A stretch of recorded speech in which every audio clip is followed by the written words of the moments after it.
Bab doa pembuka sembahyang.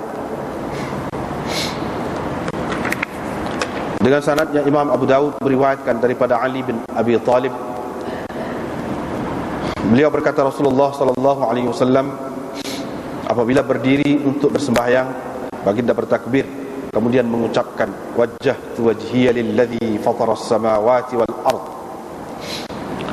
Aku hadapkan diriku kepada Tuhan yang menciptakan langit-langit dan bumi, dengan meninggalkan segala yang salah, segala ajaran yang salah, musliman, dengan menyerahkan diri kepadanya. Wa ma ana minal musyrikin, tidaklah aku termasuk di antara orang-orang musyrikin. Inna salati wa nusuki wa mahyaya wa mamati lillahi rabbil alamin. Sesungguhnya sembahyangku, nusuki, sesungguhnya sembahyang, ibadat, ataupun banyak makna dia lah, di antaranya begitu. Sesungguhnya sembahyang, ibadat, hajiku dan sebagainya, ataupun kurbanku, wa mahyaya, hidupku, wa mamati, dan matiku, lillahi rabbil alamin, hanya untuk Allah, demi Allah, kerana Allah, Tuhan semesta alam. La syarikalah, tiada sekutu baginya. Wa bidzalika umirtu, begitulah aku diperintahkan. Wa ana awwalul muslimin, akulah orang yang mula-mula Islam. Ya Allah, Engkaulah Raja yang sebenarnya, tiada Tuhan melainkan Engkau. Engkaulah Tuhanku, akulah hamba-Mu. Aku telah menzalimi diriku dan aku mengakui kesalahanku. Oleh itu, ampunilah dosa-dosaku semua sekali. Sesungguhnya tiada yang dapat mengampunkan dosa-dosa itu kecuali Engkau. Berilah petunjuk kepadaku untuk akhlak yang terbaik, kerana tiada yang dapat memberi petunjuk kepada akhlak yang terbaik kecuali Engkau. Dan jauhkanlah daripadaku akhlak yang buruk, kerana tidak ada yang dapat menjauhkan akhlak yang buruk itu kecuali Engkau. Labbaika wa sa'daik, aku sentiasa bersedia mentaatimu. Wa sa'daik, dan aku berasa bertuah menjunjung titah perintahmu. Wal khairu kulluhu fi yadaik, dan segala kebaikan, segala-galanya, semuanya berada di tanganmu.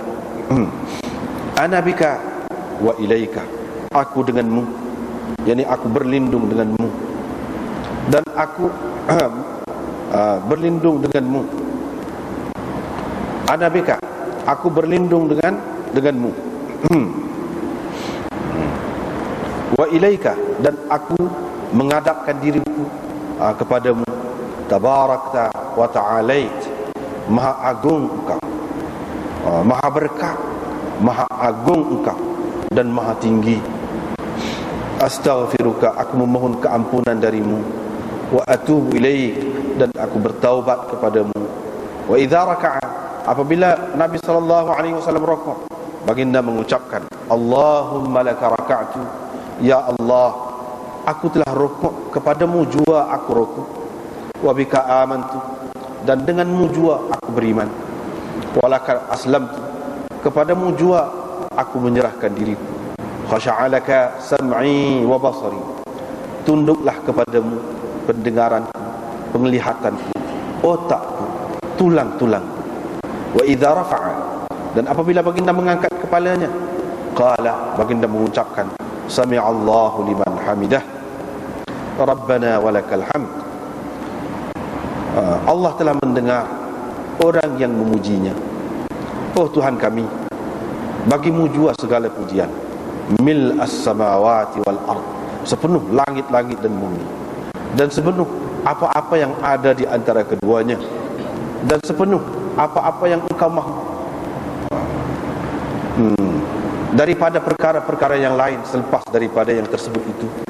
Wa idza sajada, apabila baginda bersujud, baginda mengucapkan, Allahumma laka sajadtu, ya Allah, kepadamu jua aku bersujud, dan denganmu jua aku beriman. Walaka aslamtu, dan walaka, kepadamu jua aku menyerah diri. Sajada wajhiya lilladzi khalaqahu wa sawwarahu, telah bersujud wajahku kepada Tuhan yang telah menciptakannya dan merupakannya, lalu diperelokkan rupanya dan dibelah pendengaran dan penglihatannya. Wa tabarakallahu ahsanul khaliqin, maha agung Allah, sebaik-baik pencipta.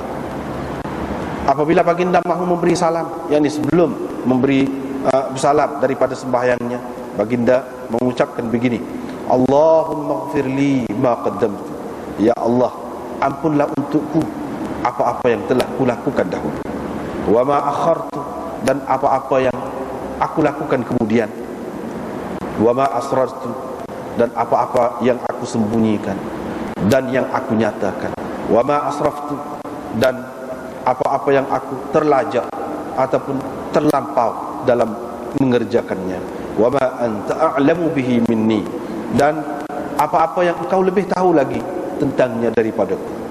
Antal muqaddimu wal muakhir, engkaulah yang dahulu dan engkaulah yang kemudian.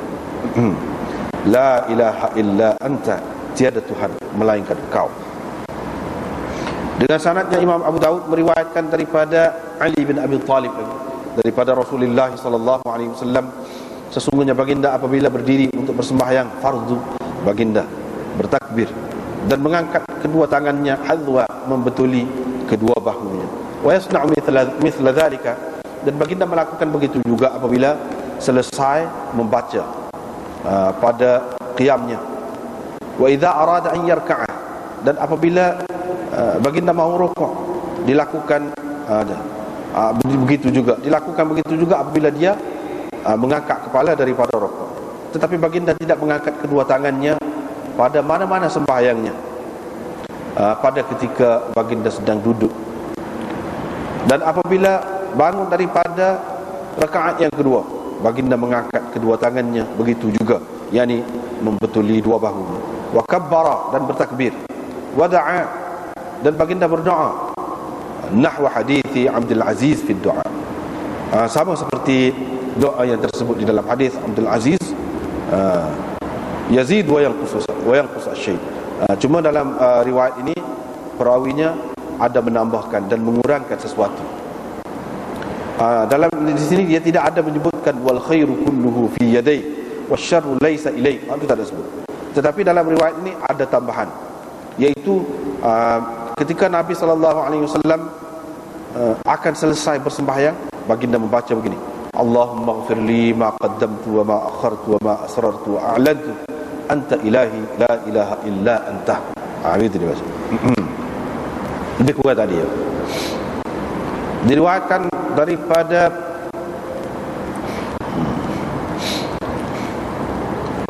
Syu'aib bin Abi Hamzah, beliau berkata Muhammad bin Al-Munkadir Ibnu Abi Farwah dan lain-lain fuqaha Madinah mengatakan kepadaku, itu apabila engkau berkata yang tadi, maka engkau kata begini: wa ana minal muslimin, saya termasuk di antara orang-orang Islam. Yakni apabila sampai engkau nak kata wa ana awwalul muslimin tadi, sepotong tadi lah, wa ana awwalul muslimin, tempat tu engkau jangan kata begitu, tapi engkau kata wa ana minal muslimin, bukan wa ana awwalul muslimin. Dengan sanadnya Imam Abu Daud meriwayatkan daripada Anas bin Malik bahawa ada seseorang datang untuk bersembahyang dalam keadaan tercungap-cungap. Lalu dia pun berkata Allahu Akbar, alhamdulillahi hamdan katsiran tayyiban mubarakan fih. Allahu Akbar, mana dia takbir, takbiratul ihram. Lepas tu alhamdulillahi hamdan katsiran, segala puji bagi Allah dengan puji-pujian yang banyak. Tayyiban, puji-pujian yang suci. Mubarakan fih, puji-pujian yang penuh berkat. Falamma qada Rasulullah sallallahu alaihi wasallam salatan, bila Rasulullah sallallahu alaihi wasallam selesai bersembahyang, Nabi sallallahu alaihi wasallam pun tanya, siapakah yang mengucapkan ucapan-ucapan tadi? Sesungguhnya dia tidak mengucapkan sesuatu yang salah. Ini tidak mengapa dia mengucapkan begitu. Maka orang tadi pun berkata, saya wahai Rasulullah, saya datang dalam keadaan tercungak-cungak, maka saya mengatakannya, mengucapkannya. Maka Nabi SAW bersabda, sesungguhnya aku nampak 12 malaikat berlomba-lomba, yabtadiruna, berlomba-lomba mahu mengambilnya untuk diangkat ke atas. Humaid dalam riwayatnya ada menambahkan, wa idza jaa ahadukum, apabila seseorang daripada kamu datang, yakni untuk bersembahyang, falyamshi, maka hendaklah dia berjalan seperti perjalanannya yang sebelumnya. Jangan dia berjalan laju-lajulah, jalan seperti biasa saja. Falyusalli, lalu hendaklah dia bersembahyang apa yang sempat dia lakukan. Waliyaqdi ma sabaqahu, dan hendaklah dia menambahkan apa yang mendahuluinya, apa yang terlepas daripadanya. Dengan sanadnya Imam Abu Daud meriwayatkan daripada Jubair bin Mut'im, sesungguhnya beliau melihat Rasulullah SAW mengerjakan satu sembahyang. Amr berkata, ini perawi ini, saya tidak pasti sembahyang apakah yang Nabi SAW lakukan itu. Faqala, maka Nabi SAW mengucapkan, Allahu Akbar kabira, Allahu Akbar kabira, Allahu Akbar kabira, walhamdulillahi kathira, alhamdulillahi kathira.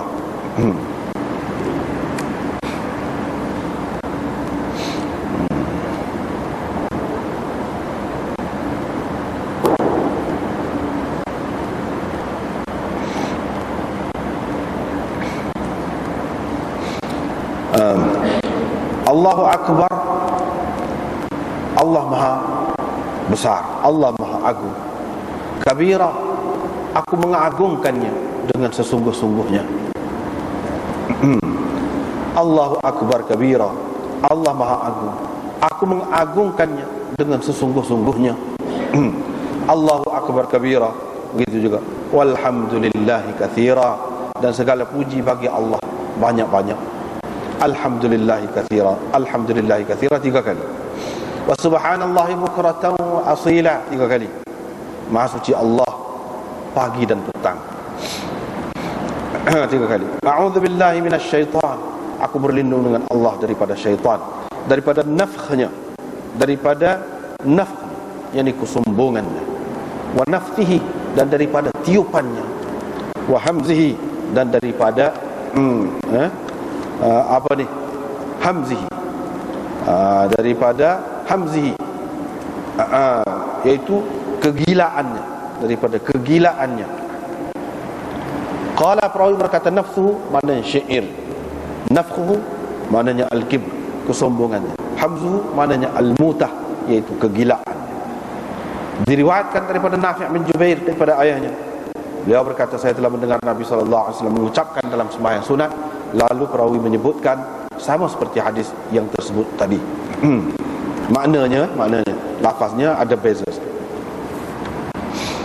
Dengan sanadnya Imam Abu Daud meriwayatkan daripada Asim bin Humaid, beliau berkata, saya telah bertanya Aisyah, dengan apakah Nabi SAW selalu buka, yakni mulakan sembahyang malamnya?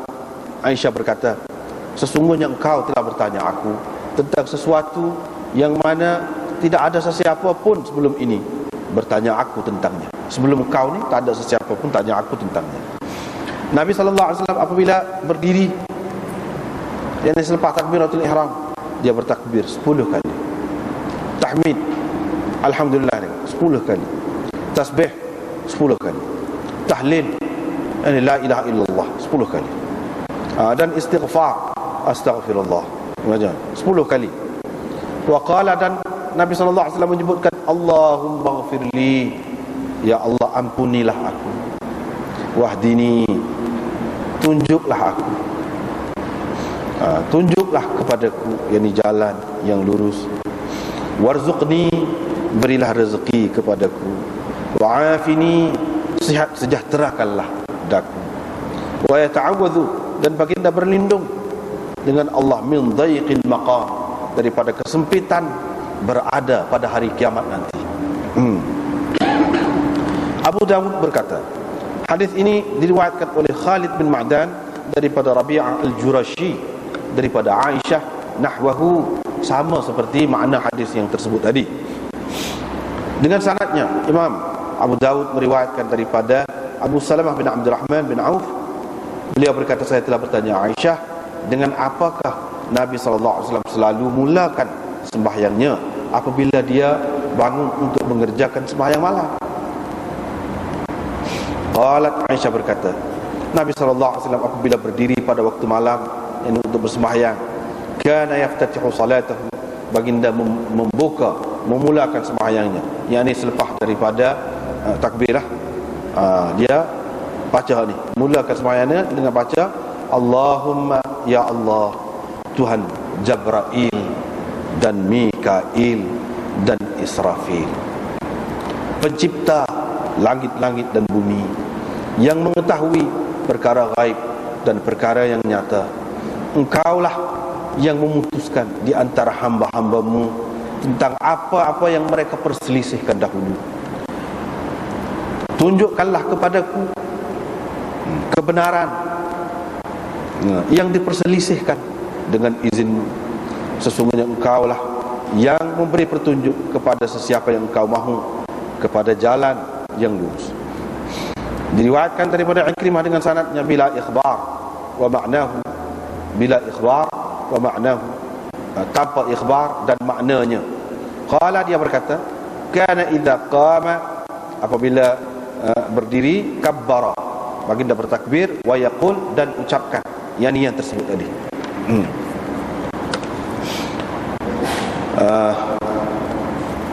Abu Daud meriwayatkan, katanya Qa'nabi menceritakan kepada kami, beliau berkata, Qa'nabi berkata, Imam Malik berkata, tidak mengapa berdoa dalam sembahyang ini, di awalnya kah, atau di pertengahannya, atau di akhirnya, dalam sembahyang fardu atau sembahyang yang lain, tidak mengapa nak berdoa. Dengan sanadnya Imam Abu Daud meriwayatkan daripada Rifa'ah bin Rafi' az-Zuraqi, beliau berkata, pada suatu hari kami bersembahyang di belakang Rasulullah sallallahu alaihi wasallam. Apabila Rasulullah sallallahu alaihi wasallam mengangkat kepalanya daripada rukuk, baginda mengucapkan sami'allahu liman hamidah. Qala rajulun, tiba-tiba ada seseorang berkata di belakang Rasulullah, Allahumma rabbana walakal hamd, hamdan katsiran tayyiban mubarakan fih. Ya Allah, Tuhan kami, bagimu jua segala pujian, puji-pujian yang banyak, suci dan diberkati, penuh berkat. Falamman sarafa, apabila Rasulullah SAW selesai bersembahyang, baginda pun tanya, siapa yang bercakap tadi? Siapa yang mengucapkan begitu tadi? Orang itu berkata, saya wahai Rasulullah.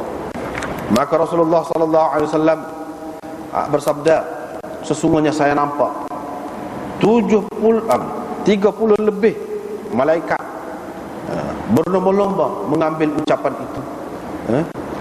Siapakah yang dapat menulisnya dahulu? Berlomba-lomba untuk menuliskan ucapan itu, yakni sebagai amalan baiknya. Siapakah di antara malaikat itu yang dapat menulis dulu? Mana begitu? Dengan sanadnya Imam Abu Dawud meriwayatkan daripada Ibnu Abbas bahawa Rasulullah SAW apabila berdiri untuk bersembahyang pada waktu tengah malam, di tengah malam, baginda mengucapkan Allahumma lakal hamd, ya Allah, bagimu jua segala pujian, engkaulah yang menyinari langit-langit dan bumi, bagimu jua segala pujian, engkaulah yang menegakkan, engkaulah yang menguruskan langit-langit dan bumi ini. Walakal hamd, bagimu jua segala pujian, engkaulah Tuhan langit-langit dan bumi ini dan apa-apa yang ada padanya. Engkaulah yang benar, ucapanmu lah yang benar, janjimu lah yang benar, pertemuan denganmu adalah benar, surga adalah benar, neraka adalah benar, kiamat adalah benar, Ya Allah, kepadamu jua aku berserah, denganmu jua aku beriman, dan kepadamu sahaja aku bertawakal, dan kepadamu sahaja ataupun jua aku kembali. Wabika khasamtu, wabika khasamtu, denganmu lah aku berhujah. Aku berhujah, yakni dengan orang-orang yang ingkar, orang-orang yang tidak mahu menerima agama. Wa ilaika hakamtu, dan engkau jua aku jadikan sebagai hakim pemutus.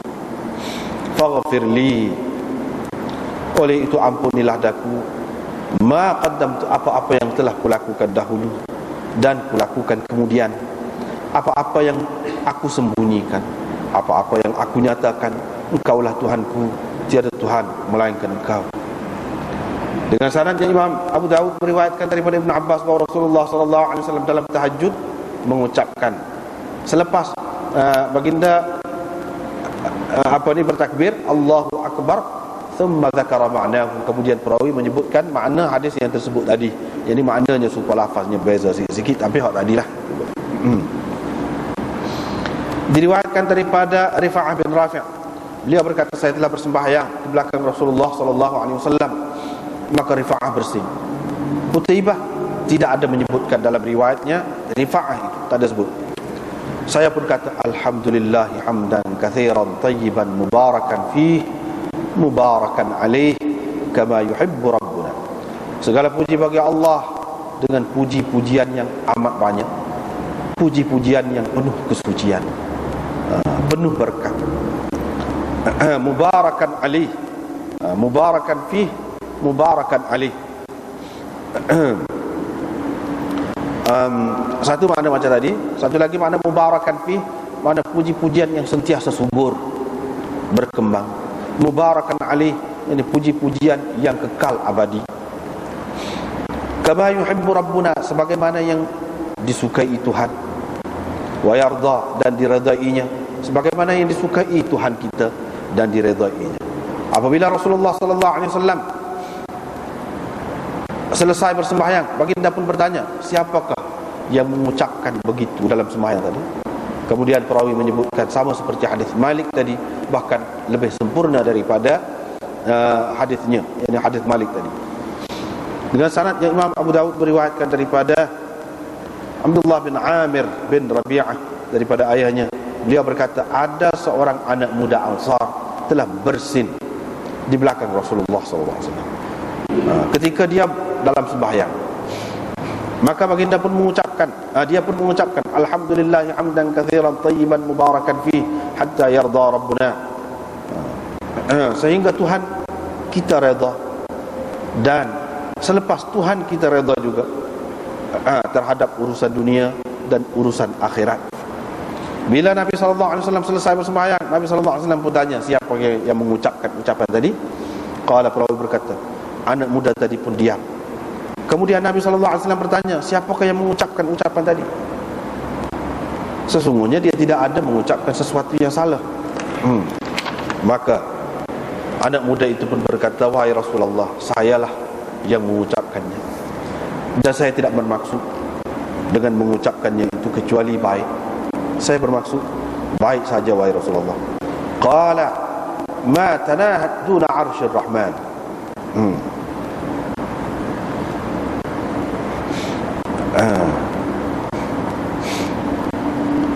Nabi SAW bersabda, ucapan tadi tidak berhenti-henti sebelum sampai ke arasy ar-Rahman Jalla dzikruh. Sebelum sampai ke arasy ar-Rahman itu terus menerus naik tu, tidak ada halangan, tidak ada galangan. Bab man ra'a al-istiftah bi subhanak.